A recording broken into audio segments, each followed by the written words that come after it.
big adventure. And maybe it's a long hike, a road trip, or even just a packed week ahead. What's one thing you never leave behind? If you're smart, you'll pack the essentials: food, water, the right gear, because you know that being prepared can mean the difference between a smooth journey and a total disaster. Life works the same way. Challenges, stress, setbacks, they're all part of the trip. The question yet is, do you have the right tools in your resilience pack? Today, we're going to unpack the pack framework. It's a simple, powerful, proven system to help you strengthen resilience in real life. We'll break down the 4 key elements: persist, amplify, connect, and KISS. Keep it short and simple. And explore how each one of these can help you navigate the challenges of life with more confidence and clarity. As always, I'm joined with Samuel Lab Chief Program Architect and co-founder, Dr. Deborah Teplow. Dr. Teplow, let's start with a myth-busting moment. What's the biggest misconception people have about resilience? Well, there are so many. The first one is it's about toughing it out. Just, white knuckle it, get through it. And that can't be farther from the truth. That's really what gets you in So trouble. let's start with the first of the pack. So that helps us get out of the white knuckling into something that's more intentional. And the first item in the pack is to persist. How to keep going when things are hard. And as you said, like, people often think that resilience is willpower or grit or just pushing through, but that's not really how it works. Can you share an example of how someone persisted in a way that actually worked for them? Sure. And, I don't want to discount willpower and grit. That is really important. But people then discount everything else about it. And where grit comes from, and that persistence, are your values. You have to know why you're doing it. And, there are a lot of little metaphors, or, know the why. And that's really important. And it's not the strategy so much that's important. And that, I think, comes from when we feel like we have to have willpower to just get through it, however we get through it. And what happens is we think that we have to get through with that particular strategy, rather than think, what is the outcome that we're really looking for that reflects our values? And there's so many other ways to get to it. We always tease about Yeah, multiple and so paths the river being the challenge we're trying to get through, or what our or the outcome we want to have, and the values that we want to express in that journey, that trip, and getting stuck, the gritting it through, or trying to push it through with willpower, is because you're just trying to go down one of those paths when there's other paths that you can take to get to your destination. Yeah, Well, so right. with this persist part of the pack, how can you tell the difference between a healthy persistence and just being stubborn? That's such a great question. So, yeah, how do you tell the difference? I think it's pretty easy, actually, because healthy persistence is sticking to something where you have even the slightest evidence that you might be successful. It's very goal oriented. Not only it's goal oriented, where you want to get to. It's not just about, I have to peel the banana this way or eat the Oreo cookie exactly this way. Um, it's and you're adaptable. You're constantly monitoring what your resources are and the progress you're making. So that's healthy persistence. Stubborn is just rigid and inflexible, and it often ignores the evidence that things aren't progressing, and stubbornness is not adapting to changing circumstances. I think that idea of the Oreo cookie came up spontaneously. If you think about the Oreo cookie, and maybe you're 3 years old, and there is only one way to eat the Oreo cookie. First of all, you have to separate the sides. I don't know if a 3-year-old can do it, but separate the two outsides so you can lick off the inside. And if that's the only way to eat that Oreo cookie and it happens to break, then you're done. But if you're adaptable, you persist well and think, what do I really want to get out of eating my Oreo cookie? I just want to enjoy the Oreo cookie. Then maybe you can play with other ways I to eat think I'm your just picturing Oreo cookie. child whose Oreo does break, and then they start crying because, oh wow, because that was what they thought was their only path to enjoying that cookie. So it's pretty interesting to connect those two dots to when we get into that struggle where we're being stubborn or not adapting to a different path. Well, we are, ultimately there is that little inner child in us who does have a tantrum because our Oreo cookie broke. And I think that's also part of, healthy persistence is recognizing when that small, little child starts to rear its head, and we say, "Wait a second, Yes, I there's a have the different way P to in do my it." pack, which is my persistence. So let's say if someone's stuck right now, and unmotivated, what's one simple way they can build their persistence? I think it's simple. It's remind yourself of what the result will be once they've stuck to it. And it's interesting, and this is kind of nuance of language, and language is a primary way that we relate to ourselves in the world. It's what will I be happy to have done? And in fact, I did face that this week. I think with Yep. daylight savings change, I was really tired and not motivated to do anything. And I looked at my list. It's like, I'm not interested in doing anything. I just want to sit. And when I asked myself, well, at the end of the day, what will I be happy to have seen myself do that changed everything? And it was the solution and the answer popped up instantly without any struggle at all. And I just did it because I realized it will make me Yeah. happy to have done that rather You than make a what will really I good do point. now or So what should I do? there was external factors of the struggle this week, which is the daylight savings time, or last week now when everyone listens to this, that caused things to be a little more difficult, a little more challenging. And so being able to go back to your pack and to the persistence part that's when we use the pack. That's what we talk about in our resilience mastery quest program, is when things get tough and there's things happening, where do we go to? We go to this pack, and the persistence part of the first one. So let's talk about the second one. Yeah, exactly. Amplify. So we have persistence, and now we have amplify. And amplify, we want to strengthen resilience by harnessing our hidden strengths. And they're not so hidden. We just have to notice them. Yeah. We just have to notice them. And it's not, and I want to distinguish between what a strength, which is a quality that helps us do things that just simply work, versus what we're good Mm. at. And I think people equate a strength with what you're good at. You don't have to be good at something to have effective resilience. You have to have something that works. You can even be you can be a C student and still get through. And so I think that would So, be, I because would really people often want hear a to strengths-based underscore that. approach to their problem solving, like go to Right. my strengths. And what we talk about with our clients and our approach is that there's a much broader definition of strengths. There's obviously the stuff that we're really good and competent at, and we want to definitely lean on those. But this is the hidden strengths part of it. The hidden strengths. So why do a lot of people not Exactly. recognize these hidden strengths, especially when they're struggling? Wow. Yeah, I think number one, we have a negativity bias. So bad stuff sticks and good stuff just flows away. So we don't recognize it. And then I think we discount small successes because we think, well, how does small success produce a big win? We somehow equate the big win, saying that it has to also be there have to be big successes to get to the big win. And I think we suffer from, I'm not sure if this is, there may be a better word, but paralysis by perfectionism, that we think we have to aim for an A or an A plus, and we don't realize that a C will be perfectly So fine. with this, there are different ways that we can go about looking at these broadened strengths that we're talking about, these hidden strengths. And we talk about a lot these in our programs and with our clients. This is like basically a huge part of the approach, wouldn't you say? Yeah, it's an important part. I mean, our approach is really three parts. Your past, your current, and your future. And I could talk about that a little bit later. But But finding these strengths. um, So how do we uncover these hidden strengths?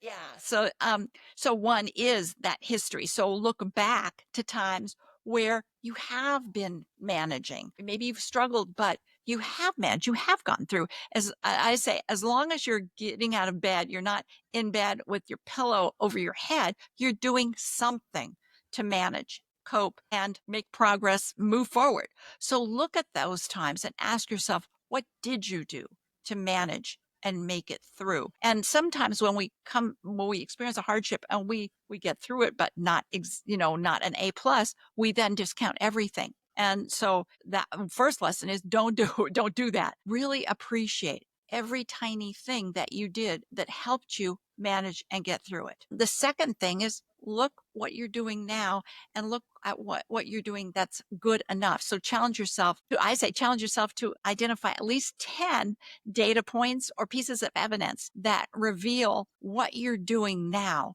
to succeed. And don't be satisfied with vague statements like, oh, I just worked hard. Drill down to develop a very detailed description of what you did and how you did it, even going into details like, well, I stacked papers really neatly on my desk so I didn't get visually distracted. That seems like such a tiny thing, but if you say, well, how's that a strength? Well, you recognized something that could help you. B, you took action, and then you could ask, and what difference did that make? And see, well, I was able to turn out the work I needed without distractions. So I there's think that what's success and the important result. is to know that when you're making this list of things that are helping you, the amplifying these hidden strengths, and they seem so small and little. No one's looking at these. These are for you. You're not comparing your list with anybody else. So it's for you to recognize that, and I think that maybe helps open up the opportunity to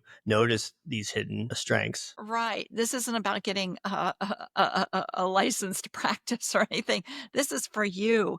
And so one thing is challenge yourself to see all the tiny things that you're doing that help you just get along or manage during times of struggle. The other thing that I've done that's kind of fun is instead of writing a to-do list, I've done a to-done list. And I started in the day as soon as I woke up and started writing things down that I'd done, I'd accomplished successfully. And by the time I'd done it for an hour, I said, I'll do this today and see how it helps me. I couldn't go past an hour because my list was already so long. I got out of bed. Some Mm. people don't get out of bed. I got out of bed on time. Oh, I got out of bed and I got out of bed on time. That's two. I brushed my teeth. Well, what does that say about me? That's the other thing is, what does that say about you? It's not just I brush my teeth. It says I'm a person who Yeah. cares about my health. I care about my oral health. I do it consistently. So there are already 3 or 4 wins. That's how you discover the strengths, is that you are mindful of what you're doing. It doesn't mean you're sitting, quietly. It means you're paying fierce attention to what you're doing that That's helps you be helpful. it's so those little things like getting out of bed, it's helping you be resilient. And you just say, okay, that's why I say you're not showing this list to anybody. This is for you, because you take it for granted. And I just is involved with a relative, and where they're 90 years old, and they called because they're having trouble getting out of bed. Someone had to go over there to just help them, bring them tea, whatever. But that was the challenge for the day. If they were asking themselves then if they'd be grateful for being able to get out of bed, that would have been a key strength. They made the phone call to get help, which was the Yes. And there's so many questions. Oh, they just made a phone call. No, they made a phone call. How did they think even? How did they have the presence of mind to make the phone call? How did they know what number to dial? How did they know how to ask for help in a way that got them the help? What does the person and then I would ask, and what does the person who helped you see in you that makes it worth it for them to help you? I mean, those are beautiful, that those kind of simple questions can come up with beautiful answers that can really help boost your confidence Oh, that's so that that's you can wonderful. I'm glad we persist. got to that part of the conversation. But let's move on to, because we want to keep moving on. So let's move on to the third part of our pack. We have the persistence part of our pack. We have the amplify part of our pack, and even the smallest things. And now we have our connect, and we kind of connected into some of this right now, which is why resilient people lean on others. And so we, especially in our culture, we often glorify the self-determined single person who can go it alone, but that's kind of a problem for resilience, wouldn't you say? Totally. Totally. I mean, I think, we know from research in nervous system, we know from decades long research on infants, our connection to human beings, we're social animals. Our connection to human beings is the difference between survival and death. We have to have connection. And that's why, if you go, really? Just think about why solitary confinement is so damaging. Yeah, and I think the interesting piece that I like that I saw recently was with this nervous system part you talked about connecting with others is just the co-regulation that you have with someone is so powerful. Even if you're just sitting with someone, modeling that calmness will eventually get the other person's nervous system to connect with that as well. Yeah, it's a really good point. And so that's a lesson for us all is, watch yourself is because how you manage your inner world is contagious and affects So everyone there's else. a big epidemic of loneliness right now in our country and or even around the world because obviously our devices are driving us into our individual spaces and not everyone feels like they have a strong support system. And so with our approach, what would you say is the first step for someone who feels isolated to get this connect part of their pack? Yeah, the first thing I think is it's kind of related to what we're going to talk about. The next step is kiss, but make it easy and recognize you don't have to make best friends. Connection is connection, and our nervous systems speak to each other. So connect with someone or something outside yourself. It could be a pet, it could be a plant. It could even be an object. It's anything that allows you to perceive yourself as someone beyond just your feelings of isolation or loneliness. And even I did mention objects. I mentioned people too, but even objects. How do objects work? Because they provide kind of a safe and reliable, predictable presence. They can act as a grounding force, and they can also serve as somewhat a container for Is this your like a totem thoughts and or what do emotions. you say? If you What have do you that mean by an rock, object? Is this like a totem or a rock? Okay. a rock or a rock, Yeah. a Oh, got it. stuffed Okay. animal. I mean, I used to do some work in dementia wards, and people have their stuffed animals. It's just something helps you be beyond, get outside yourself. And then in terms of making human connections, is don't discount any sort of human connection. So it could be, making eye contact. And that's, just think about how many times you interact with people. You don't make eye contact. It's like, hey, how are you doing? But really savor the moment. Make eye contact with the person, the grocery checkout person, smile at them.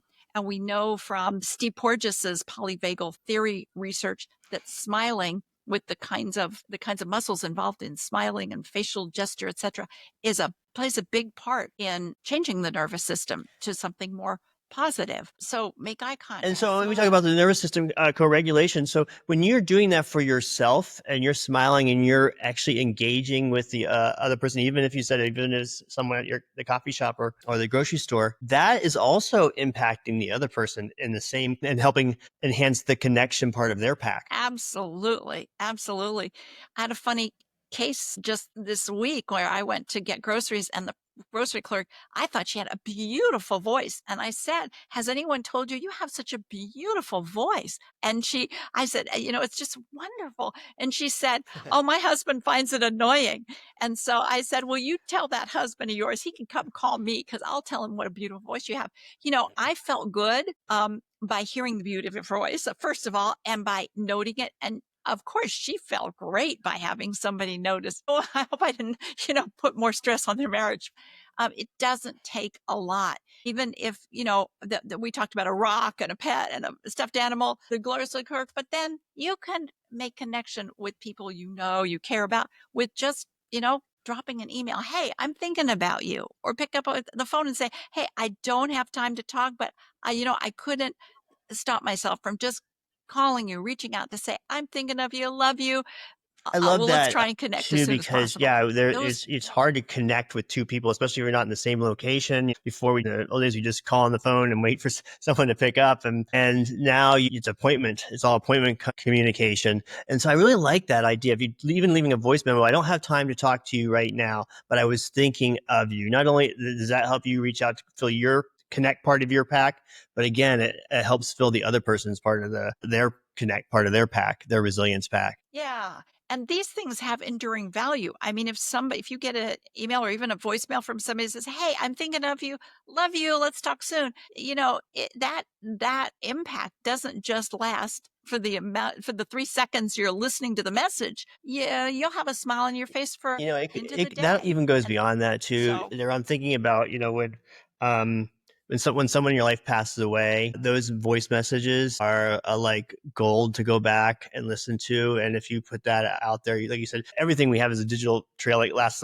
much longer. So like, yes, in basic interaction, that's going to have a lasting impact, of course, but it could even have like a eternal, almost eternal impact for people that you care about. I think about the people in 9/11 with listening to all their family's final calls and whatnot, that those calls, those connections are just like the the strongest part of their part of their pack. Yeah. And I want to, I mean, I think that's a really brilliant example that combines that speaks to why, what resilience can do for us. So some people would say, I can't do that. I'm not going to listen to the voicemail of somebody I loved who died. That's too painful. If you're resilient, you're able to say, it is painful because I loved them so much and I lost them. At the same time, I get to enjoy the memory of them. So it's a bittersweet. When you're not resilient, you may not be able to handle the sweet part, because you're so overcome by the bitter part. And so with resilience, you are more able to really enjoy all aspects of life And, and make and meaning so, of them. so if we want to move on to the last one, so as we add the persist part of that and the amplify part of that, part of the pack, the connect part of the pack, the last part of the pack, we kind of alluded to this already, which is the kiss part of the pack, the kiss part of the pack. Keep it short and simple. And this is avoiding the overwhelm that we have in tough times when everything's coming. This is when resilience, when stress and overwhelm is overcoming you. This is where resilience comes into play, having these skills in place. And when people face this stress and they often overcomplicate things. Why does this happen? Well, I think it's a little bit what we already talked about. Yeah. Maybe it's our Western mentality also of bigger is better, or you got to cover all the bases, or you got to aim for for the stars. There's so many messages, metaphors, aphorisms that we internalize from our childhood that signal that, we're not good enough, we're not doing enough, etc. So I think that we need to reflect on the size of a redwood seed. And coming from Northern California, growing up with redwoods, redwood seed is about this big, and redwoods grow hundreds of feet tall and can live Love that. up to 2,000 years. So, small things are, Okay, so keep it can make big simple. impacts. What's a practical way that you can apply the keep it simple principle the next time someone feels overwhelmed? I mean, this is coming straight out of our resilience mastery quest, so you're getting bonuses right out of that. What's one of those practical ways that works? Well, ask yourself, what's the smallest doable step you could take? The absolute smallest, and then reduce it by half. And then reduce that by half. And this, we call it the one The one crumb crumb less lesson, lesson. One crumb less, yes. And I actually pulled this quote from Ellen Langer. It's so precious. She says, when you think you can't do something, you can't have evidence that you can't, only that what you've tried before has failed. So try again, take a step towards it. So here's her example, the one crumb less. If you want to lose weight, don't eat the box of cookies. All right, remember, we're going to reduce by half. If you can't not eat the box of cookies, eat half the box less. If you can't eat half a box less, keep reducing it. Everyone can eat one crumb less. And the point is, there's always a step small enough from where you are to where you want to get. So you can take that step, and then that becomes your new baseline. You said you eat one crumb less. The next day, eat 2 crumbs less, and so on. And you'll start to feel more effective and All right, less so hopeless. persist. Our pack is So persist, amplify, connect, and keep it short and simple. Kiss. This is the full pack. What can you say about having this full pack, and how do we manage to get part of this? And this kind of goes into what we do in our resilience mastery quest. But how do we balance out this full pack? I think it's, first of all, is know what the elements are, and practice. Practice makes better, for one. Of course, join our quest so that you can learn it in depth and experience. But for those who can't make the quest, what can we tell them? What advice can we give them to do this, build this pack? Well, know what's important to you. And then I would say, what's one tiny action you might take right now to simplify how you respond to hardship, is change your focus on what you can do, again, to what you will have done that would